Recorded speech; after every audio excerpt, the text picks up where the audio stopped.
اخوان السلام عليكم، مرحبا بكم معنا في فيديو جديد. نبداو الفيديو ديالنا بالصلاه والسلام على رسول الله، اللهم صل وسلم وبارك على حبيب مصطفى.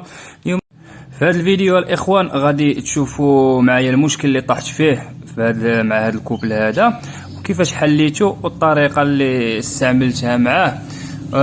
حيت بزاف ديال الناس طاحوا في هذه المشاكل هذو، والحمد لله انا طحت في هذا المشكل هذا وعالجته الحمد لله، ولا كلشي بخير وعلى خير. كيف ما كتلاحظوا معايا هذه بيضه راه منكوله الاخوان. اول بيضه عتبيضها هذه الانثى هذه اللي كلاها هو الذكر ديالها. كيف ما كتلاحظوا معايا انا حطيتها له في القاع ديال القفص، وراه هو كيف ما كتلاحظوا معنا راه هو كياكلها. انا الاخوان ديما كنراقب الطيور ديالي مزيان، عارف الانثى فوقاش خصها تبيض. ملي مشيت كنطلل في البياضه جبر الذكر مخشي في وسط البياضه وكياكل البيضه، صافي تماك حيدتها وخرجتها له على برا ووريتها لكم في الفيديو. ودابا عطيتها له باش تشوفوا تلاحظوا معايا الذكر كيفاش كياكل في البيض. وهذيك الساعه غنشرح لكم المشكل علاش وكيفاش ديروا تفاداو هاد المشاكل هادو، وان شاء الله غادي يكون كل شيء مزيان والحمد لله. راه المعالجه تمت بخير وعلى خير. وهنا الاخوان كيف ما كتلاحظوا معايا الانثى عاوتاني كانت انحصرت لي فيها البيضه. الطريقه ديال الازاله ديال البيضه المنحصره الاخوان هي كتجيب واحد شويه ديال الزيت روميه وكدهنها في المخرج ديال الانثى وكتنقي لها دوك الفضلات اللي عندها ملي كيخرجوا، وكتبدا تضغط على البطن من الجهه ديال المعده من الفوق، وكتبدا تخرج في البيضه حتى كتخرج. وحاول انك ما تزيرش على البيضه باش ما ترتقاش وسط الانثى وتموت. وكيف ما كتلاحظوا معايا البيضه الحمد لله هي حيدناها التوايه ولات مزيانه الحمد لله. غادي يكون واحد النقص في الكالسيوم الاخوان اللي ما كيكونش عند الانثى، والحمد لله هي مزيانه. واخا تحطوا الانثى بحال هكا هانتوما تلاحظوا معايا الانثى التصرف اش تبقى دير. ملي تشوفوا الانثى مرخيه بحال هكا عرفوها راه مع المده تولي مزيانه، حيت حيدت لها ديك البيضه المنحصره. والبيضه المنحصره الا بقات في وسط الانثى كتموت، ولكن الا زولتيها الانثى كتبدا ترتاح شويه بشويه. كيف ما كتلاحظوا هي الانثى بدات كتوقد، والحمد لله في الصباح ديال اليوم الاخر ولات مزيانه وفي الصحه ديالها جيده الحمد لله، والذكر ديالها هو كيراقبها. ودابا ان شاء الله غادي تشوفوا معنا كيفاش تعاملت مع هذا الذكر هذا اللي كياكل البيض ديالو. المهم الاخوان اول حاجه اللي درتها هي فرقت الذكر على الانثى، ما بقيتش كنخليه باش ما يبقاش ياكل البيض اللي كتبيضو. وليت الوقت اللي كنطلقوا فيه هو الوقت اللي كتبيض فيه الانثى، كنحيد لها البيضه كنخبعها كنحط لها غير الحطاطه تماك، وكنخليه يعاود يولي يلقح الانثى عاوتاني من جديد. وكنحسب له النهار اللي باضت فيه ولا اليوم الاخر اللي ما غاداش تبيض فيه، والنهار اللي غادا تبيض فيه عاد كندير له العازل عاوتاني وكنخليها حتى كتبيض. كنولي نحيد لها البيضه عاوتاني وكنولي نحيد سيباراسيون ونطلق الذكر باش يلقحها. هذه البيضه الثانيه اللي باضتها من بعد ما حيدنا لها ديك البيضه اللي كانت منحصره فيها. ها هي كيف ما كتلاحظوها معايا راه بالقشره ديالها الحمد لله ما فيها لا مشكل لا حتى شي حاجه. المهم الاخوان السبب اللي كان الذكر كياكل البيض ديالو هو ان عنده واحد النقص في الجسم ديالو من الكالسيوم. هذا هو اللي كيخلي العصافير كاملين ياكلوا البيض ديالو. يعني ملي كتوفر له داك الكالسيوم اللي كيكون عنده فيه نقص صافي ديك الساعه علاش ما كيبقاش نهائيا ياكل البيض ديالو. وهذا ماشي شي مشكل اللي كبير ولا شي مشكل اللي ما كيتحلش ولا ما كيكونش عنده الدواء ديالو. الحمد لله الدواء ديالو هو العظم ديال السيبيا الاخوان. ولا كتشريو داك الكالسيوم اللي كيكون فحال الحبوب ديال السكر كيتباع عاوتاني في الباكيه في الخنيشه. هذاك هو اللي كنخدم به انا مره ومره كنخدم بالعظام السيبي على حسب اي حاجه كانت متوفره عندي ممكن كنخدم بها. المهم هو يكون عندك الكالسيوم في القفص ديالك ما يكونش ناقص، خصوصا في الفتره ديال البيض وفي الفتره ديال الغايه الريش.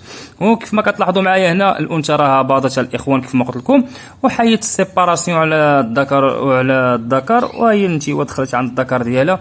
وان شاء الله غادي يبداو عاوتاني عمليه التلقيح باش تبدا تبيض. العدد البيض اللي كانت وصلاتها الاخوان كانت 7.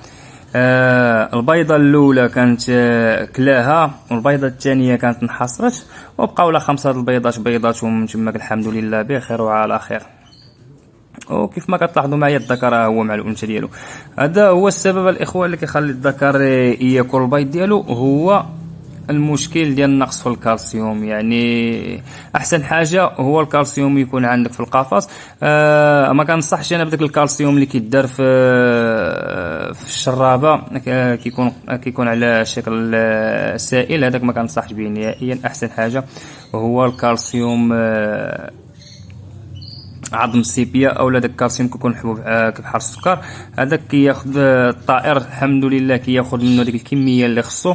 المشكل عاوتاني الا عطيتي داك السائل ديال الكالسيوم ودرتي لهم في الماء وحركتي لهم عطيتي لهم، تقدر دير شي جرعه زايده ولا شي حاجه، تقدر الانثى تخرج لك البيض القشره ديالو قاصحه بزاف، ولا كتجبر واحد النقط فيها بان الكالسيوم عندها بزاف.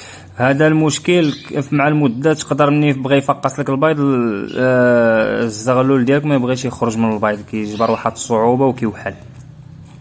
ما كتلاحظوا معايا الانثى هي حطينا لها 5 البيضات ديالها، وكنتمنى ان شاء الله يكونوا ملقحين. وكيف ما كتلاحظوا معايا انت ورا كتدخل كتحضن لها البيض ديالها. هذه راه اول خدمه عند هذه الانثى هذه الاخوان. هذه الانثى ديال ديك الكوبل ديال سبانجل اللي عندي الاخوان، هذه نتيوه بنتهم. كما كتلاحظوا العازل بيناتهم، يعني باقي ما كايناش الثقه فيه.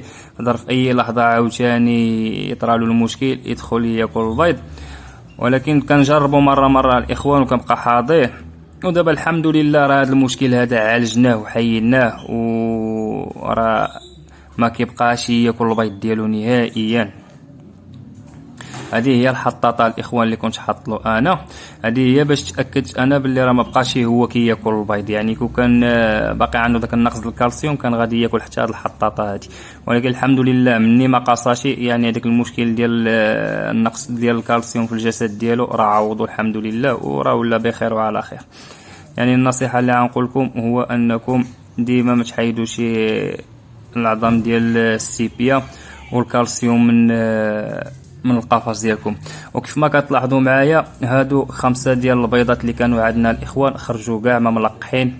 يعني الذكر ما لقحش الانثى، اولا الذكر فيه العقم ما عرفناش المشكل في كاينه، بحكم ان الانثى اول خدمه عندها والذكر حتى هو اول خدمه عنده. يعني باقي لا جبته ما عمرني ما خدمت به، والحمد لله ما غاديش نيأسوا، ما غاديش نحبسوا هنا، غادي يبقاو مزوجين مع بعضياتهم. المره الثانيه ان شاء الله نشوفوا الخدمه ديالهم كيفاش دايره، واش غادي يعطيونا البيض ملقح ولا لا. وكيف ما كتلاحظوا الانثى راه بخير وعلى خير. نحيدنا على داك الحصار ديال البيضه. واهم حاجه اللي كنوصيكم عليها هي النظافه، وثاني حاجه كنوصيكم عليها هي المراقبه ديال العصافير ديالكم اليوميه، الصباح والليل. ديما راقب العصافير ديالك باش كتعرف اي حاجه طرات لهم ولا تغير عليك العصفور ديالك، كتعرف المشكل فين عنده، وفي اللحظه اللحظه اللي غادي تحل فيه وكيفاش دير تتعامل معاه. يعني كتكون حافظ الطيور ديالك.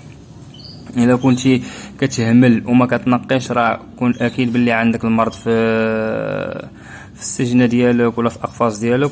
مع واحد اللحظه طيح شي مشكل اللي ماشي سهل تما كارثي تقدر تأدي عليه شي دين قاصح بزاف. وكيف ما كتلاحظوا معايا الانثى راه حيت لها دوك 5 البيضات الاخوان، خليتها ترتاح شويه، وديك السعادات ان شاء الله غادا تتزوج مع الذكر وغنشوفوا الخدمه ديالها عما قريب ان شاء الله. وهذا ما كان عندنا الاخوان في الفيديو هذا. كنتمنى تكونوا استفدتوا. اي واحد طاح في شي مشكل ولا اي حاجه ما فهمهاش يدوز عندي الواتساب ولا انستغرام، ان شاء الله نشرحوا له كل شيء. وما تنساوش دعم الاخوان، دعمونا بزاف. راه التفاعل بدا كيطيح في الصيف هذا، راه واقيلا الدراري مبحرين ولا عندهم الشغل ولا العراسات ولا بعرفنا شنو كاينه. تحيه لكم كبيره، وديروا لنا جيم وبارطاجيو كيف ما كنقول لكم، وشي كومونتير زوين، وان شاء الله ما يكون على الخير. تحياتي لكم والسلام عليكم الاخوان.